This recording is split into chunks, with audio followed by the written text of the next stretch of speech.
दिवालिया क्यों हो जाती हैं? इसका तो उत्तर हम दे चुके हैं अभी। क्या है मुझे बता दीजिए, मैं था नहीं उस वक्त। तो इसका उत्तर ये है, दिवालिया आखिरकार विचार करना, दिवालिया कौन घोषित करता है बैंकों को? बैंकों को दिवालिया कौन घोषित करता है? हाँ, ये भारतीय रिजर्व बैंक के द्वारा ही घोषित होती है। बिल्कुल आरबीआई के द्वारा ही होती हैं। हाँ, आरबीआई के द्वारा होती है। आरबीआई के द्वारा जो होती हैं तो वो मतलब जब डिजिट ही दे रही हैं तो फिर वो दिवालिया कैसे घोषित हो जाती हैं, मेरा ये प्रश्न था। तो डिजिट जनता को दिया जा रहा है ना। अच्छा, उनको डिजिट नहीं मिलता है? उनको जो है आता है वो भी डिजिट आता है, हाँ। लेकिन लेन देन चल रहा ना, जो है लेन देन उनका चल रहा है आरबीआई से, तो वो पैसा की पूरी जानकारी उनको है नहीं। तो इस वजह से नहीं, ये घोटाला हो रहा है बैंक के अधिकारी और कर्मचारियों के द्वारा। वो पूरा जो है जनता का पैसा निकाल देते हैं, निकाल करके अपने इधर उधर कर लेते हैं, अपना गमन कर लेते हैं, इसलिए बैंकें दिवालिया हो रही हैं। नहीं, पैसा कहाँ से मिल जाता है जनता का? जब वो डिजिट दे रही है जनता को तो पैसा कहाँ से हो गया? तो ये तो यहाँ का विषय है ना, वहाँ का विषय थोड़ा ना है, बैंक का थोड़ा ना है। ये तो हम आप जानते हैं, बैंक थोड़ा ना नहीं, जानते हैं। बैंक जब डिजिट हमें दे रही है उसे डिजिट भी मिल रहे हैं, बदले में क्या ले रही है आरबीआई से? वो गारंटी देती है ना आरबीआई को बैंक। गारंटी तो हम भी देते हैं। बैंक देती है। भाई दिवालिया हमें लोन घोषित देती हो है, रहा डिजिट है, देती है वो। प्रॉपर्टी हाँ, तो फिर मतलब- प्रॉपर्टी वो गारंटी है एक तरीके से, हाँ। क्योंकि अगर हम पैसा वापस नहीं करेंगे तो गारंटी है वो। हाँ हाँ। तो सेम सूट एकदम एक ही चीज हो गई ना, तो उनको भी गारंटी मिल रही है, हमें भी गारंटी मिल रही है, तो फिर वो दिवालिया कैसे? हो जाती है। देखो, बैंक का एग्रीमेंट होता है, कोई भी बैंक, फाइनेंस बैंक है, आरबीआई का होता है सोना के बदले में। सोना जितना रखा है उतनी करेंसी आरबीआई के द्वारा दी जाती है बैंक को, और बैंक इधर फाइनेंस करके देता है। 4-5% पर लेते हैं, और यहाँ जो है 8-9% मतलब 14% तक लगाते हैं, और एक किस्त ना होने पर, भुगतान ना करने पर 36% तक ब्याज लगाया जा सकता है।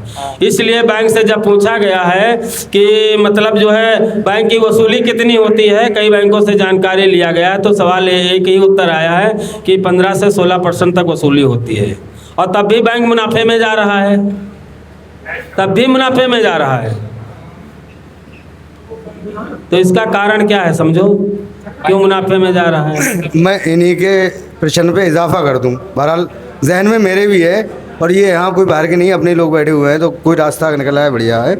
कहने का मतलब ये, बैंक डिजिट बनाती है, और किसी बैंक ने मान लिया उसकी 1 लाख की उसकी अपनी या 1 करोड़ की या 10 करोड़ की प्राइवेट फाइनेंस कंपनी है, अपनी खुद की वो है, और उसने डिजिट बना के 10 करोड़ 50 करोड़ 500 करोड़ बांट रखे हैं। जब कोई बैंक डिजिट बना के उसको बांट सकती है, तो वो फिर माइनस में कैसे चलेगी? वो मतलब वो दिवालिया या वो बर्बाद कैसे हुई? क्योंकि वो डिजिट बना के अपनी शाख बचा लेती, उसे पावर है। मतलब मैं ये नहीं कह रहा हूँ, मेरे पास ये सवाल आए हैं इसलिए मैंने रख दिए कि वो जब डिजिट बना सकती है, खुद को बचाने की क्षमता रखती है, तो कैसे डूब गई फिर भाई? वो डिजिट बना के खुद को बचा लेती। बचा सकती है अपने आप। ये सवाल मेरे पास कई लोगों के आए, तो मैंने कहा मैं दूंगा जवाब, कभी मौका मिलता है। वो जो डिजिट है ना, आप कह रहे हो डिजिट, वो डिजिट एक तो बैंक तब तक नहीं बना सकता जब तक आप उससे लोन ना मांगे। कोई भी बैंक तब तक डिजिट का निर्माण नहीं कर सकता जब तक उससे लोन ना मांगा जाए, क्योंकि वो लोन जो है ना, एक अकाउंट बनाता है, लोन अकाउंट, और उससे आपके सेविंग अकाउंट में ट्रांसफ़र करता है।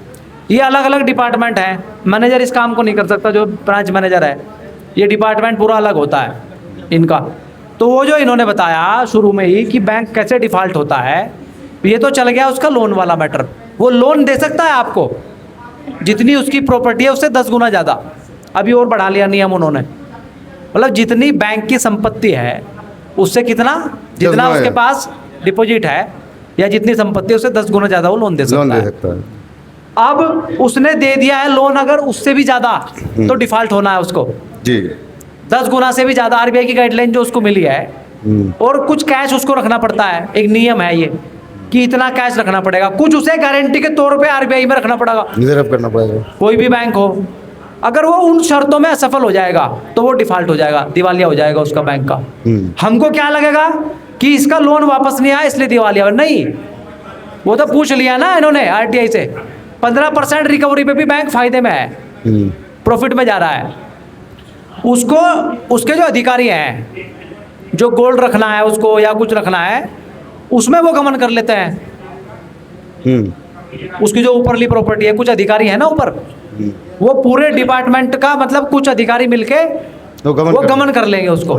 भाई साहब, और वो कागजों में नहीं पाया जाएगा। बैंक के पास भी तो बॉन्ड होते हैं, बॉन्ड देके ही उनको हाँ, बॉन्ड मिलता है ना, बगैर बॉन्ड दे के बॉन्ड जारी करता है वो। और वो आरटीआई जो उनके पास 15% वाली अपने है, आप को बचा सकता है। नहीं कर सकता ना, कैसे बॉन्ड जारी आरटीआई जो करेगा? 15% वाली वो मुझे चाहिए। भाई जब वो दिवालिया तब होगा जब वो लिमिट से ज्यादा बॉन्ड जारी कर देगा। जैसे भारत सरकार है, दुनिया की कोई भी सरकार है, वो भी दिवालिया हो जाती है। वो कैसे हो जाएगी? जब वो मालिक है और जनता से वो टैक्स लगाती है, तब लगाती है टैक्स। ठीक है, जब वो बजट निर्धारित कर लेती है ना जवाब ठीक कि है, मैं मतलब- इतना खर्चा करूंगा, समझ में आया। मैं यहाँ रेलवे में इतना खर्चा करूंगा, इसमें इतना खर्चा करूंगा, शिक्षा पे इतना करूंगा, स्वास्थ्य पे इतना करूंगा। ये खर्चा निर्धारित करता है ना सरकार, कोई भी पहले सारे खर्चे निर्धारित करके उसके बाद वो टैक्स लगाती है। और टैक्स लगाने के बाद भी उसके पास फंड नहीं बचता, तब भी नहीं बचते। वो कहाँ है? वो क्या है? तो सरकार डूबेगी। ठीक है, अब तब भी उसको कर्जा लेना पड़ता है। नहीं, ये भाई, सवाल- जो घर का मुखिया, जब वो हम तो क्या करते हैं, अपने घर में खर्चा तब करते हैं जब हमारी आमदनी हो कि 30,000 रुपये महीना है, तो हम 30,000 रुपये महीना के हिसाब से खर्चे तय करते हैं। लेकिन सरकार पहले खर्चे अपने बताती है कि इतना खर्चा हमको इस साल वित्तीय वर्ष में करना है, उसके बाद अपनी आमदनी लगाएगी। वो इतना टैक्स यहाँ लगाना, इतना यहाँ लगाना, इतना यहाँ लगाना, तो वो कैसे चली जाती है डाउन में, जब उसने पहले ही निर्धारित कर लिया और जनता उसको टैक्स को दे रही है। ऐसा तो है नहीं कि टैक्स कोई छुपा हुआ हो किसी से, ठीक है? नहीं है, सब ओपन है। ऐसा था तो ये सब क्या है? तंत्र है पूरा। ये सरकार सवाल भी दिवालिया हो ये जाती है। सवाल एक वकील साहब ने मुझसे किया था, तो उस समय हाँ। मैं शांत हो गया। मैंने कहा तुम्हें बाद में बता दूंगा। ठीक है। और अच्छा, एक आरटीआई का जो सिलसिला चल रहा है, आरटीआई में एक पॉइंट मैं बता दूं जो बड़ा मज़े का है, इसे ज़रूर यूज़ करना, बहुत आनंद आएगा। हम डायरेक्ट आरटीआई को जब डालते हैं तो उठा के हमने रिजर्व बैंक को भेज दिया कि हमें जवाब चाहिए, लेकिन हम रिजर्व बैंक को ना भेज के संबंधित बैंक को भेजेंगे। और संबंधित बैंक को जब भेजेंगे तो उसमें लिख देंगे कि धारा 6(3) के तहत संबंधित विभाग को ट्रांसफ़र करें। पकड़ लो इसको। धारा 6(3) के तहत संबंधित विभाग को ट्रांसफ़र करें। उसमें क्या होता है, 7 दिन बढ़ जाते हैं। जो 25 दिन में या 30 दिन में आरटीआई में लगना है, 7 दिन और प्लस हो जाएंगे। उसमें क्या होता है, फिर 2 लोगों के माइंड प्रेशर जाएगा। एक तो मैनेजर परेशान रहेगा, उसे ट्रांसफ़र करना है, और जवाब आपको मिलेगा वहीं से, क्या बोलते हैं, रिजर्व बैंक ऑफ इंडिया से ही। और यही हम अगर सचिव से मैं जब भी सूचनाएं मांगता हूं तो कभी कभी राष्ट्रपति को भेज देता हूं कि धारा 6(3) के तहत इसे संबंधित विभाग को ट्रांसफ़र करते हैं। तो ये एक बहुत बेहतरीन पॉइंट है कि आप जिस विभाग से सूचना मांगेंगे उससे न मांग के या तो बहुत ऊपर चले जाएंगे या बहुत निचले वाले को दे देंगे, ऊपर भेज दे। तो इसमें क्या है, चीज़ें उलझ जाती हैं। एक आरटीआई हमने डाली थी, ग्राम पंचायत में डाली थी, राष्ट्रपति को भेज दी। वहाँ से डीएम के पास आई, डीएम ने आदेश किया एडीएम को, एडीएम ने करा तहसील को, तहसील का कर्मचारी लेके घूम रहा है उसे कि भैया तुम रिसीव कर लो, वहाँ रिसीव करा के लाया। तो पूरा सिस्टम फंस जाता है। एक आरटीआई पूरे सिस्टम को टांग लेती है। जो हमें जब अधिकार दिया गया तो सही यूज़ कर ले उसे। ठीक है भाई, तो थैंक यू, धन्यवाद। अच्छा, दिवालिया वाली जो बात है, तो ये हमारे वहाँ एक घटना घट गई है लखनऊ में। बताइए। शकुंतला यूनिवर्सिटी है लखनऊ में, और उसके अंदर एक ब्रांच है बैंक ऑफ बड़ौदा। तो उसमें क्या हुआ है, लोगों का पैसा जमा था और बैंक के अधिकारी मिल करके वो पूरा पैसा सब हड़प लिया जो है। तो लोगों को जब पैसा निकालने गए तो उनका जीरो हो गया, शून्य, बिल्कुल पैसा बचा नहीं। पूरे जितने उनके कस्टमर से किसी का पैसा नहीं छोड़ा, सबका पैसा गमन कर दिया। अब जनता रोड पे आ गई, वहाँ धरना प्रदर्शन शुरू हुआ, बैंक में ताला लग गया है। तो आरबीआई ने जब जवाब मांगा कि ये कैसे हुआ, तो अधिकारी लोग उसमें कितने भाग गए, कितने फंसे, तो इस आधार से वो बैंक दिवालिया घोषित हो गया कि अधिकारियों के द्वारा जो पैसा बैंक जनता का हड़प लिया गया है, उस तरीके से जो है बैंक दिवालिया घोषित हो गया है। जनता के द्वारा नहीं घोषित होता है, क्योंकि जनता को जितना दिया जाता है उससे कई गुना उनका बन जाता है। जब भी कर्ज देता है तो अगर 1 लाख रुपया दिया है तो 1 लाख उनकी प्रॉपर्टी 2 लाख की हो जाती है। इसलिए जनता के द्वारा बैंक कभी दिवालिया नहीं हो सकता है। जब भी होगा अधिकारी कर्मचारियां जो वहाँ पर हैं उनके द्वारा होगा, ऐसे नहीं होगा। अब आप बताओ, कौन सी बात बता रहे थे? अब आपको पता है परिवार को बताना है ना, सबको पता है नुकसान अरे भैया, सब अपनी अपनी बात करें। ए भैया, शांत हो जाओ भाई। सब अपनी भैया जिसको सत्र सुनना है वो तो रहे यहीं, जो सत्र नहीं सुन रहे वो बाहर बैठ के करना काम, उसमें क्या दिक्कत है? दूसरा डिस्टर्ब तो नहीं होगा? हेलो हाँ अच्छा नमस्ते बेटा, अभी बाद में बात करेंगे, थोड़ा मीटिंग में है, ठीक है। पोस्ट कर लिया करेंगे बाद में।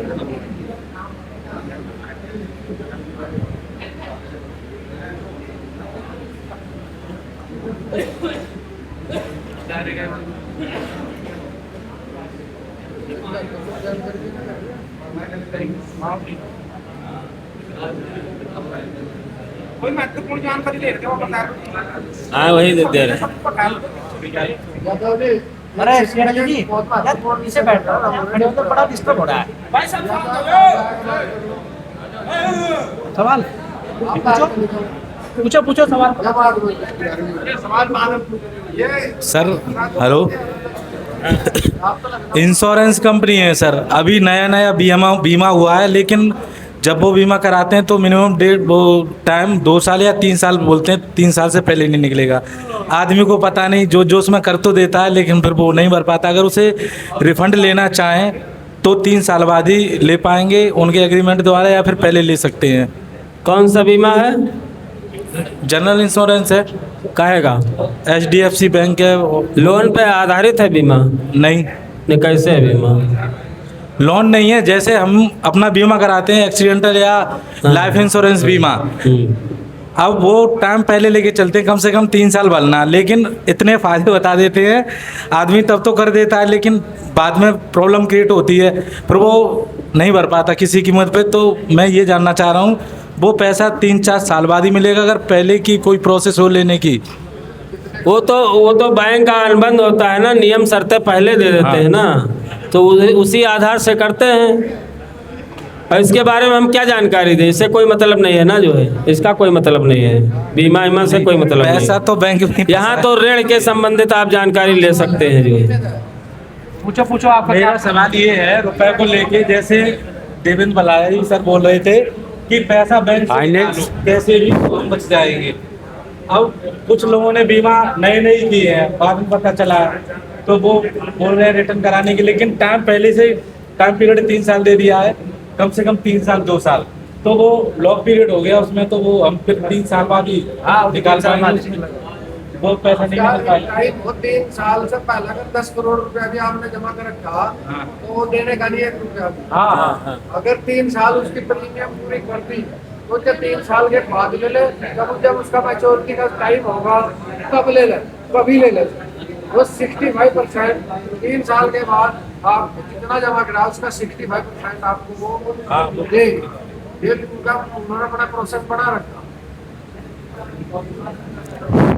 होम लोन का संपूर्ण भुगतान करने के बाद भी कंपनी वालों ने अभी तक हमारे ओरिजिनल डॉक्यूमेंट, चेक, बैनामा ये अभी पेपर वापसी नहीं दी है, और कंज्यूमर कोर्ट में हमने बात पेश किया, उनके खिलाफ अब आगे क्या कार्रवाई की जाए। कल भैया पूछ रहे थे कल वाले, कल बताया तो गया था, इसके विषय पर बताया तो गया था। लिखत के लिए बोला था वो, हैं? लिखत के लिए बोला था वहाँ, ये जो RBI के लिए। हाँ, लोकपाल में आप शिकायत करें और कंज्यूमर फोरम में करें, जो यही तो बताया गया था, चला रखा है। तो आप लोकपाल कार्यालय में जा करके कर सकते हैं अपील, वहाँ जा करके भी कर सकते हैं, वकील के माध्यम से कर सकते हैं, और ऑनलाइन भी शिकायत कर सकते हैं। जब ऑनलाइन पहले करिए उसको, उसके में आगे प्रक्रिया ये है, अगर नहीं सुनने हैं तो आप वहाँ वकील करके डायरेक्ट वहाँ कर सकते हैं। तो इस कार्रवाई के लिए थोड़ी आपकी मदद की ज़रूरत है, मदद कीजिए आप। बिल्कुल, हमने आपसे बताया तो था कि हम तैयार करके देंगे, जो है ठीक है। ठीक, धन्यवाद। अब आप अपना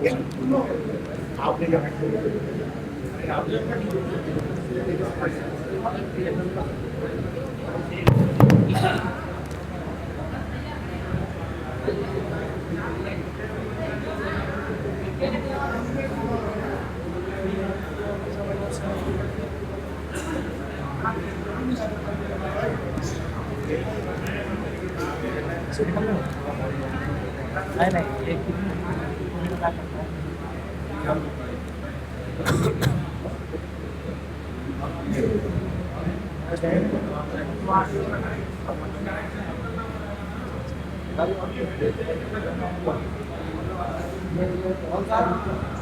छोड़ा तो बैग है, ये नहीं है, दूसरा है। विषय इसमें यह है कि जब भी आपके दरवाजे पर बैंक कर्मचारी फ़ोन करते हैं, टार्चर करते हैं या नोटिस भेजते हैं, बात को समझ लीजिएगा।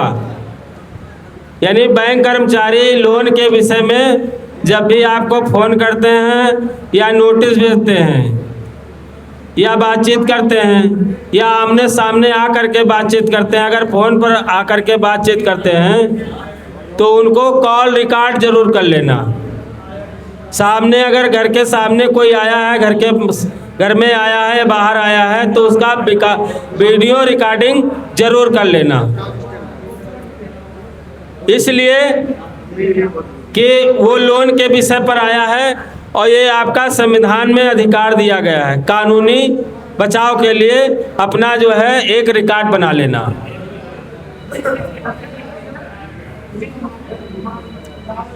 क्योंकि जब आपने लोन लिया था ना जो है, तो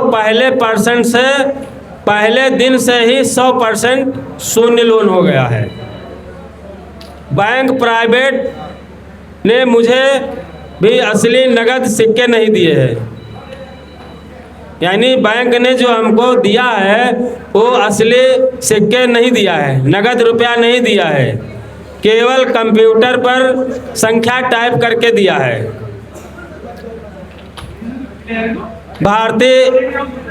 भारतीय संविदा अधिनियम 1872 ये कहता है कि असली पैसे के बिना किया गया समझौता शून्य है।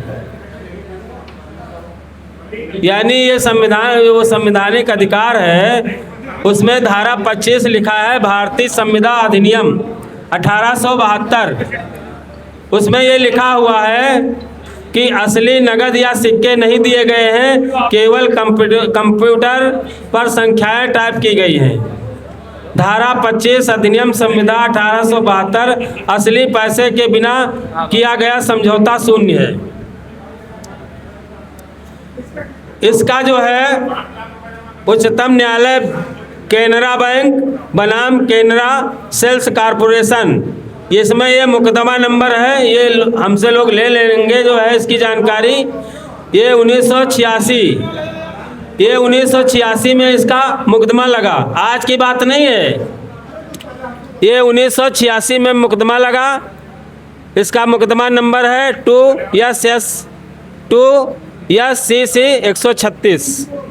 माननीय कर्नाटक उच्च न्यायालय स्टेट बैंक ऑफ इंडिया बनाम गणेश हरिप्पा, ये मुकदमा नंबर इसमें दिया गया है WP 10345/221 2021 18/10/2022।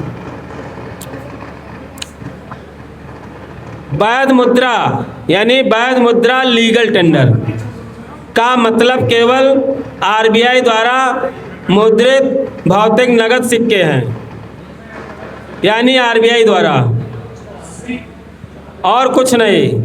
और इसमें RBI की भारतीय रिजर्व बैंक अधिनियम 1934 की धारा 26 ये दर्शा रही है। 26 ये दर्शा रही है कि भौतिक नगद सिक्के ही मतलब रुपया है। RBI स्वयं लिखित रूप में स्वीकार करता है कि RTI संदर्भ RBI नंबर दिया है दिनांक 11/7/2025 में, इसका उत्तर दिया है। डिजिट ऋण को वैध मुद्रा मानने के लिए कोई दिशा निर्देश नहीं है।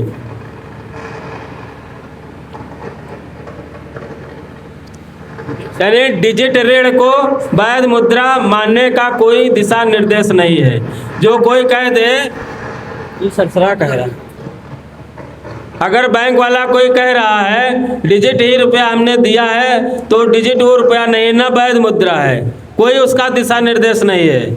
ये अधिनियम है भुगतान और निपटान प्रणाली अधिनियम 2007। 2007 में एक अध्यादेश जारी हुआ जिसकी धारा 23 वास्तविक मुद्रा के बिना कोई अंतिम निपटान नहीं है।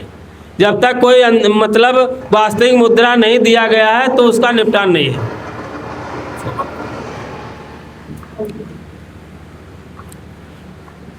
बंद कर दो ना यहाँ से। इसमें 200 का नोट सीरियल नंबर के माध्यम से जब जानकारी लिया गया तो आरबीआई ने लिखित में दिया है कि धारा आरबीआई की जो अधिनियम 1934 की धारा प्रक्रम लिखित अधिनियम 1881 हर नोट का एक वचन पत्र है। आरबीआई ने भुगतान करने से मना कर दिया। ये झूठा वादा है और ये डिजिटल जो ऋण है ये भी झूठा है। बैंक और गुमराह करते हैं ना। और आप मुझे बैंक जैसे हम लोगों को मेरे घर से बाहर निकाल नहीं सकते हैं। बैंक कभी आपको घर से नहीं निकाल सकते हैं और इसके लिए अनुच्छेद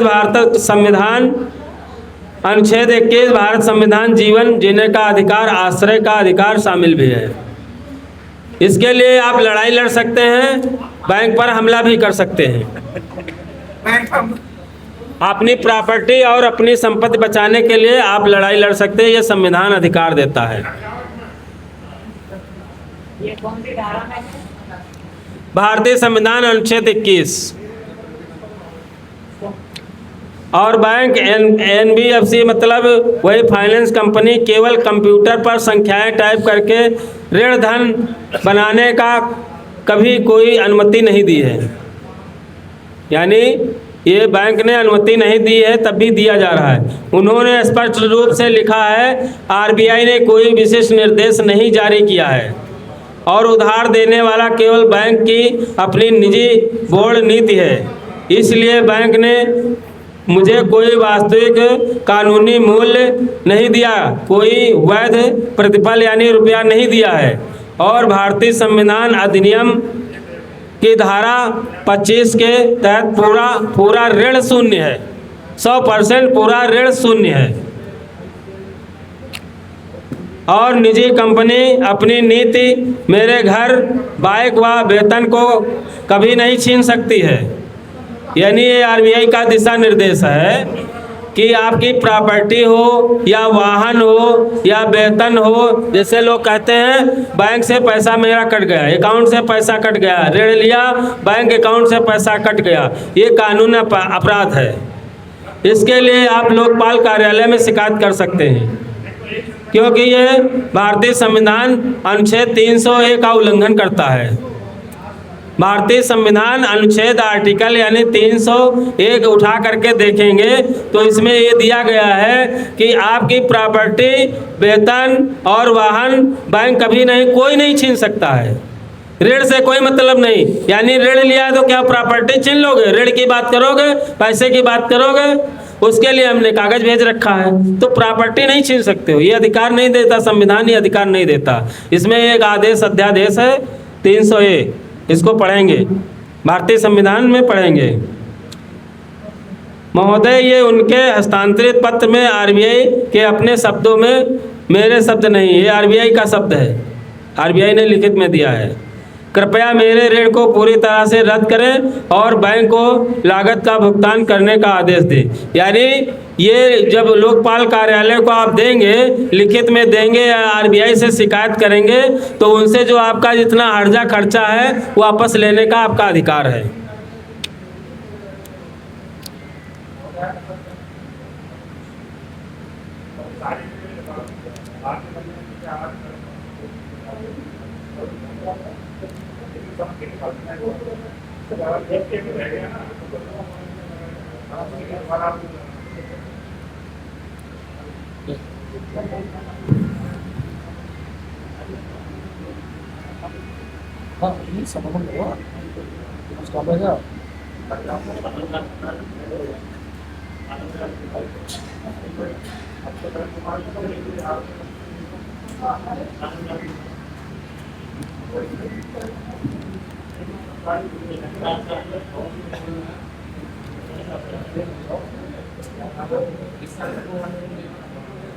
ये तो बाकी सबके पास है ही है।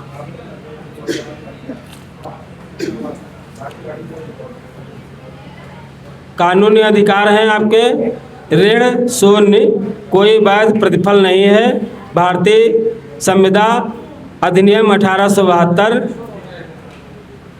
धारा 25 के तहत प्रतिफल के बिना करारा शून्य है। धारा 23 के तहत प्रतिफल या उद्देश्य गैर कानूनी है।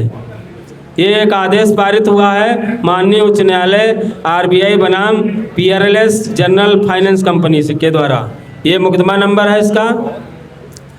केवल आरबीआई का भौतिक नोट सिक्का ही वैध मुद्रा है। केवल आरबीआई का भौतिक नोट सिक्का ही वैध मुद्रा है, यानी लीगल टेंडर है। भारतीय रिजर्व बैंक अधिनियम 1934 की धारा 26 के तहत उसमें दिया, धारा 26(1) में दिया गया है प्रत्येक बैंक नोट भारत में किसी भी स्थान पर वैध मुद्रा होगा। अधिनियम में कभी डिजिटल एंट्री वैध मुद्रा नहीं है।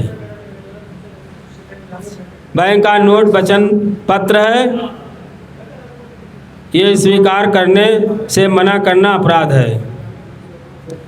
पराक्रम लिखित अधिनियम 1881 धारा 4 के तहत वचन पत्र की परिभाषा, ये आरबीआई की गाइडलाइन है। धारा 92 के तहत गैर भुगतान के अनादर, धारा 99 के तहत वाहक नोट के लिए विरोध आवश्यक नहीं है। ये निर्णय एक है माननीय उच्च न्यायालय स्टेट बैंक हैदराबाद बनाम रंगाचार। ऐसे आदेश हैं, काफ़ी आदेश हैं, इसकी कापी आप लोग ले लेंगे, ठीक है। जय हिंद सारियों। कोई महत्वपूर्ण जानकारी चाहिए ना?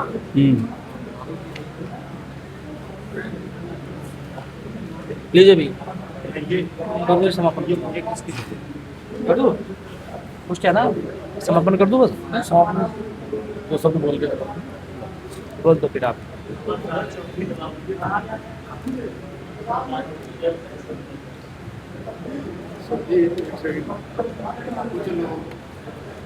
आए आवेदन के लिए वो आए तो बेचारे आया, उनको तो आना ही है,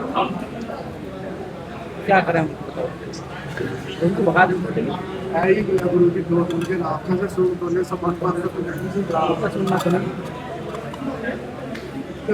सुनना ही नहीं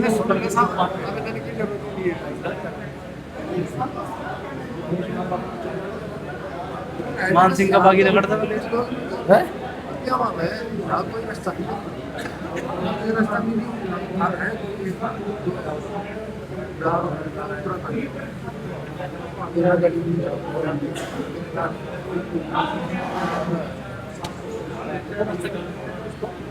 अब ये कार्यक्रम अपने अंतिम चरण की तरफ है। 2 दिन हमको हो गए साथ रहते, और बड़े ही ये जो चर्चा हुई है 2 दिन की, बहुत ही सार्थक, रचनात्मक, और उत्तर प्रदेश के जो आगामी जिलेवार मीटिंग है उसके लिए जो रूपरेखा बनी है, सभी को अपनी क्षमता और सामर्थ्य के अनुसार उसमें लगना है। और ये व्यवस्था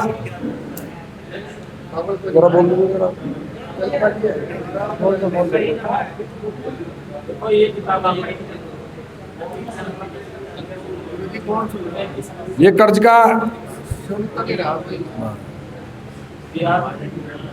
अब इस लड़ाई को लड़ने के लिए जो जनता सरकार मोर्चा उतरा हुआ है, तो केवल मानसिक ताकत नहीं चाहिए, उसको शारीरिक ताकत, शारीरिक क्षमता भी वो चाहिए। तो अब अंत में हमारा यहाँ से अपना बहुत ही प्रेम भरा माहौल, एकदम समर्पित, बहुत ही ज्ञानवान ये सत्र रहा है। बहुत ही नॉलेज, जानकारी लड़ने के लिए वो हमको मिली है, लेकिन ये सारी को जानकारी के लिए हमको शारीरिक क्षमता और शक्ति की भी ज़रूरत है। उसके लिए हमको भोजन वो चाहिए, तो आप कुछ लोगों ने भोजन अपना कर लिया है, बाकी सब भोजन करके और मिलजुल करके उस माहौल में और तो आज इस कार्यक्रम के समापन है। आज का ये भारत की ओंकार है, है इनकलाब, वंदे। बहुत बहुत धन्यवाद। अब भोजन जो नए करें। साथी आज ही आए हैं, अगर उनका कोई दिक्कत परेशानी है, जिससे आगे वो है, पहले भोजन कर लो। वो भोजन कर लो, कोई दिक्कत नहीं है। यहाँ साथी ऐसे हैं, उनका भी वो हो जाएगा समाधान, कोई दिक्कत नहीं। बाकी धन्यवाद। सब हम लोग अपना रोटी खाओगे, घूमना फिरेंगे। और जिनको यहाँ कृष्ण की नगरी मथुरा अपना दर्शन करने हो तो अपना वो दर्शन कर सकते हैं। ये जो 2 दिवसीय कार्यक्रम था उसका विधिवत समापन की घोषणा वो की जाती है। धन्यवाद।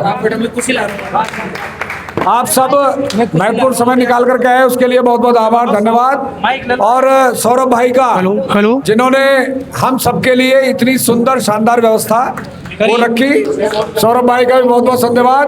और सौरभ भाई के साथ साथ यहाँ की जो मथुरा की पूरी टीम है उनका भी वो लगी हुई है। हम तो आगे कल, वो तो पहले से लगे हुए व्यवस्था में लगे हुए, उनका भी पूरी टीम का अरे मजबूत टीम, बहुत बहुत आभार, धन्यवाद। हाँ, ये तो मथुरा की बहुत मजबूत टीम है। जहाँ कार्यक्रम होता है वहाँ की टीम बहुत मजबूत हो जाती है, क्योंकि व्यवहारिक ज्ञान, व्यवहारिक जानकारी वो हो जाती है। तो सभी का बहुत बहुत आभार, धन्यवाद। हमारे आगे एक केस है, हमारे बेटे हैं, इनके बेटे लोन लिया था 22 लाख रुपए का। आज वो ब्याज आके 40 लाख पहुंच गया है। और समस्या यह है कि इनका बेटा किसी ने हत्या कर डेड हो चुका है, और उनके बेटे की जो लोन है इनके नाम कर दिया, इनके नाती नाम कर दिया। कृपया अगर कोई सही से रास्ता निकाले। जी, प्रॉपर्टी लोन है, क्या है? बिजनेस लोन है।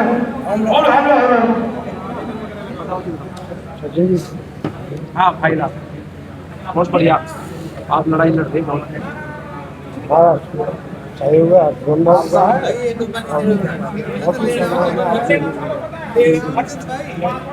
इकलौता बेटे थे, उनका हो गया मर्डर, उन्हीं के नाम हम लोन था। अब उसमें पार्टी इनको बना दिया, इनकी पुत्रवती को और एक बेटी को, इन लोगों की पार्टी बना दिया। हाँ, 3 तारीख को नोटिस दे के गए।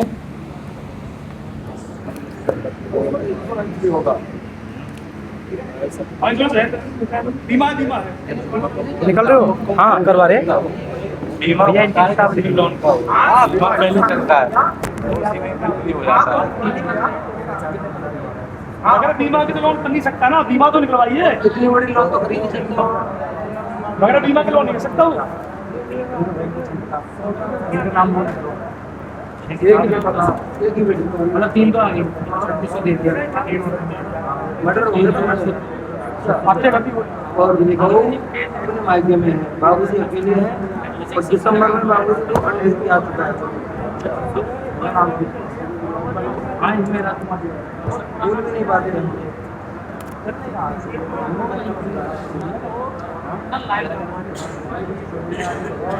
का कोई स्रोत नहीं है। उसी मकान में मर्डर हुआ तो कोई किराएदार भी आपको दिया नहीं, वो खाली पड़ा। तो बाहर वाले एक कमरे में रहते हैं।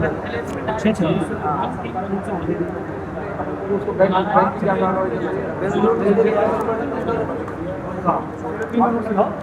3 तारीख वाला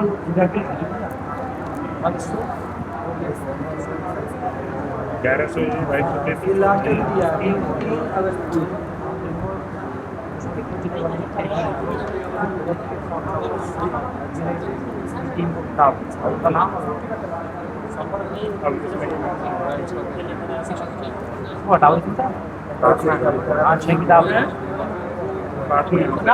समूह लोन भाई बीमा दे देता है। अभी नहीं, पैरल कौन कर रहा है? अरे महिला समूह लोन बहुत बीमा दे रहे हैं अभी अलग से।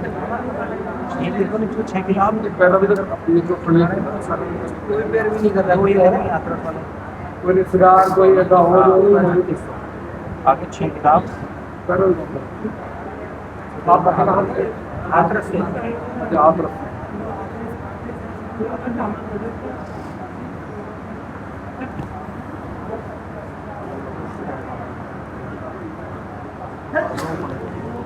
पैर भी खुद ही करेंगे तो ज़्यादा अच्छा पॉजिटिव रहेगा। तो इतने बुजुर्ग हैं, वो क्यों सताया जा रहा है भाई?